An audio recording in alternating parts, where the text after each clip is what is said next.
गणेश चतुर्थी की पौराणिक एवं प्रचलित कथाएं। व्रत में सुनने से दूर होंगे सारे कष्ट, मिलेगा अपार सुख। श्री गणेशाय नमः। संकटी गणेश चतुर्थी व्रत करने से घर परिवार में आ रही विपदा दूर होती है। कई दिनों से रुके मांगलिक कार्य संपन्न होते हैं तथा भगवान श्री गणेश असीम सुखों की प्राप्ति कराते हैं। माह की किसी भी चतुर्थी के दिन भगवान श्री गणेश की पूजा के दौरान संकटी गणेश चतुर्थी व्रत की कथा पढ़ना अथवा सुनना जरूरी होता है।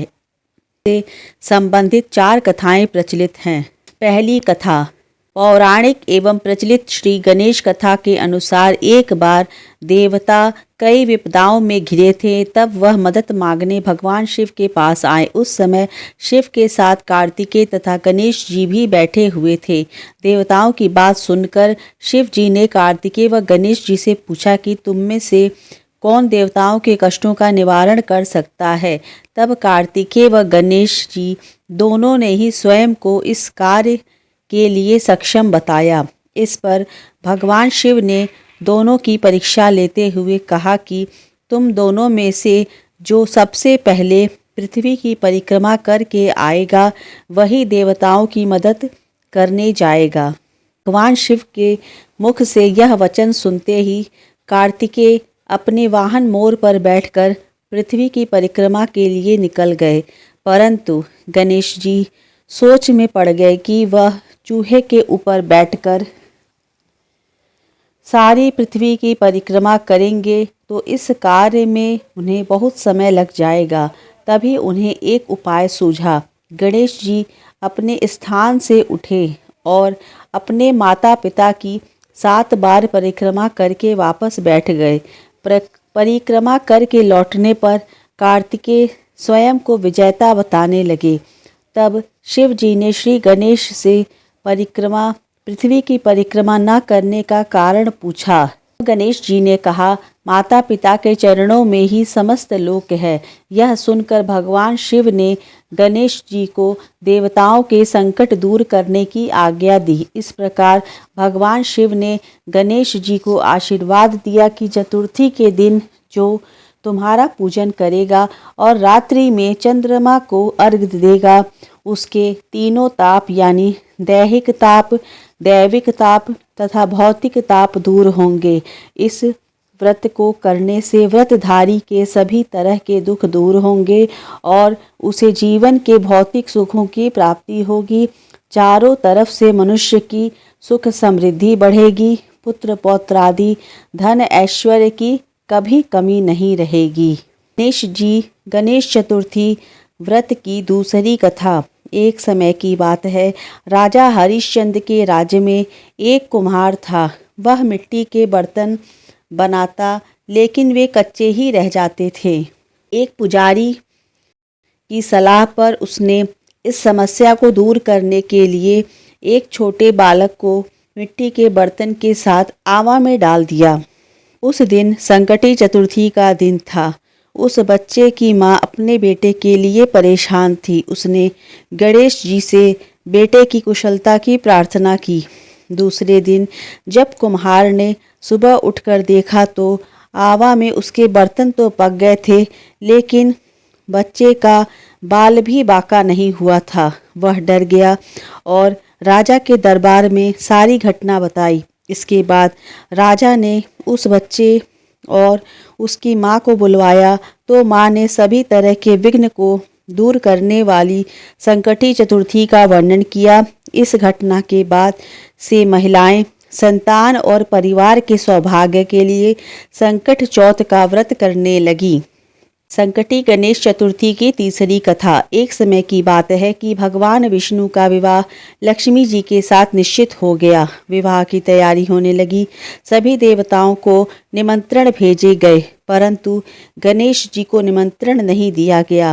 कारण जो भी रहा हो, जब भगवान विष्णु की बारात जाने का समय आ गया तभी सभी देवता अपनी पत्नियों के साथ विवाह समारोह में आए।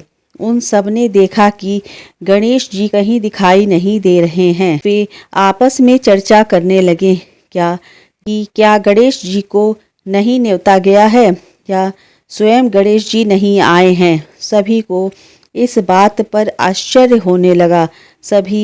तभी सबने विचार किया कि विष्णु भगवान से ही इसका कारण पूछा जाए। विष्णु भगवान से पूछने पर उन्होंने कहा कि हमने गणेश जी के पिता भोलेनाथ महादेव जी को न्योता भेजा है। यदि गणेश जी अपने पिता के साथ आना चाहते तो आ जाते, अलग से न्योता देने की कोई आवश्यकता नहीं थी। दूसरी बात यह है कि उनको 1.25 मन मूंग, 1.25 मन चावल, 1.25 मन घी और 1.25 मन लड्डू का भोजन दिन भर चाहिए। यदि गणेश जी नहीं आएंगे तो कोई बात नहीं, के घर जाकर इतना सारा खाना पीना अच्छा भी नहीं लगता है। इतनी वार्ता कर ही रहे थे कि किसी एक ने सुझाव दिया कि यदि गणेश जी आ भी जाएं तो उनको द्वारपाल बनाकर बैठा देंगे कि आप घर की याद रखना, कि आप घर का ध्यान रखना। आप तो चूहे पर बैठकर धीरे धीरे चलोगे तो बारात से बहुत पीछे ही रह जाओगे। यह सुझाव भी सबको पसंद आ गया तो विष्णु भगवान ने भी सबको सहमति दे दी। क्या था, इतने में गणेश जी वहां आ पहुँचे और उन्हें समझा बुझाकर घर की रखवाली करने के लिए बैठा दिया गया। बारात चल दी। तब नारद जी ने देखा कि गणेश जी तो दरवाजे पर बैठे ही हुए हैं, तो वे गणेश जी के पास गए और रुकने का कारण पूछा। गणेश जी कहने लगे कि विष्णु भगवान ने मेरा बहुत अपमान किया है। नारद जी ने कहा, आप अपनी मूषक सेना को आगे भेज दें तो वह रास्ता खोद देगी, जिससे उनके वाहन धरती में धंस जाएंगे। तब आपको सम्मान पूर्वक बुलाना पड़ेगा। अब तो गणेश जी ने अपनी मूषक सेना जल्दी से आगे भेज दी और सेना ने जमीन पोली कर दी। जब बारात वहां से निकली तो रथों के पहिए धरती में धंस गए। लाख कोशिश करें परंतु पहिए नहीं निकले।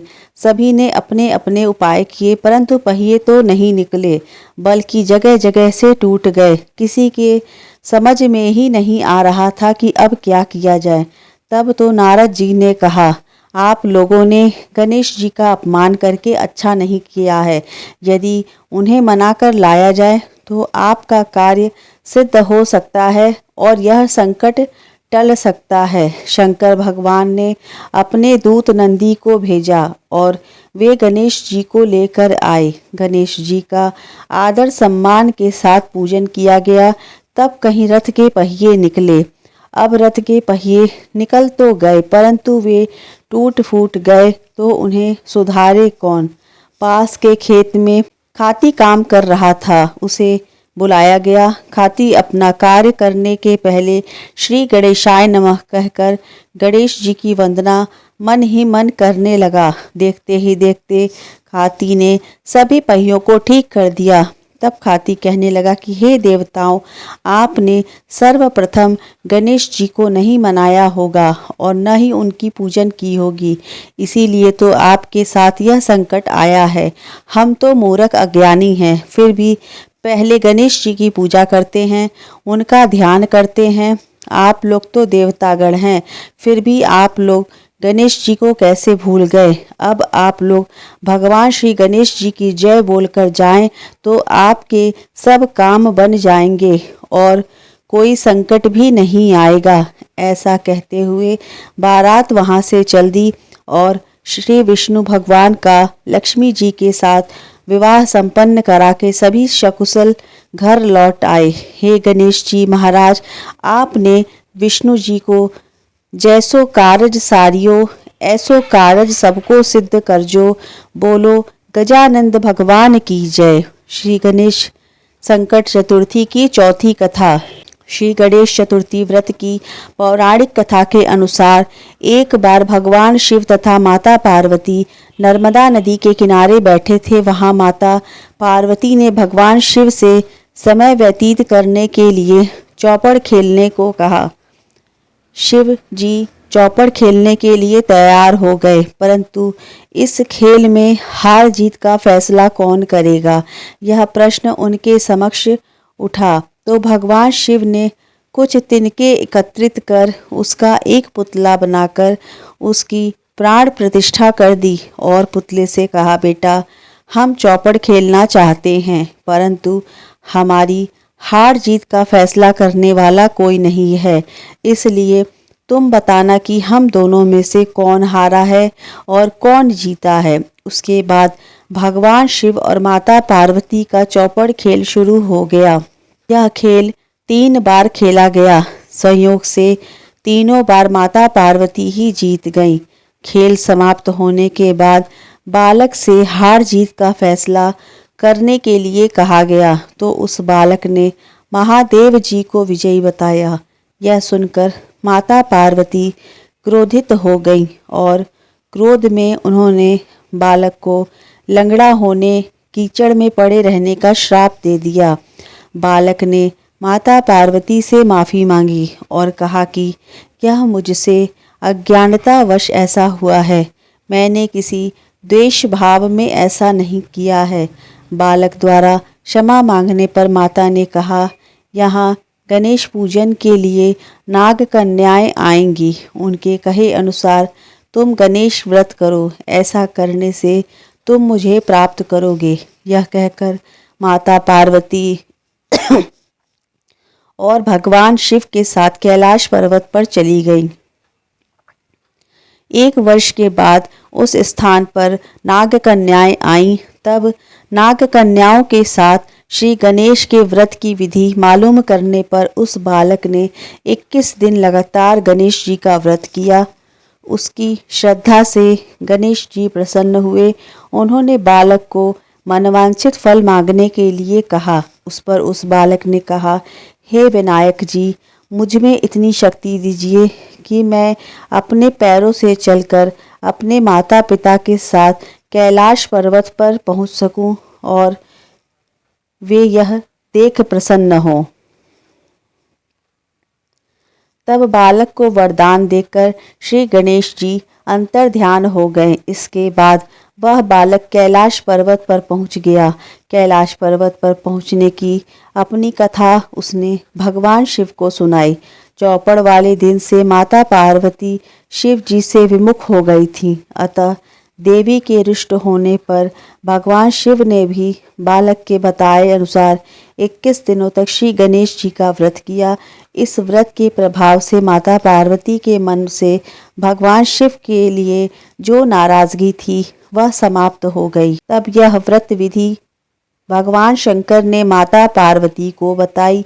यह सुनकर माता पार्वती के मन में भी अपने पुत्र कार्तिकेय से मिलने की इच्छा जागृत हुई।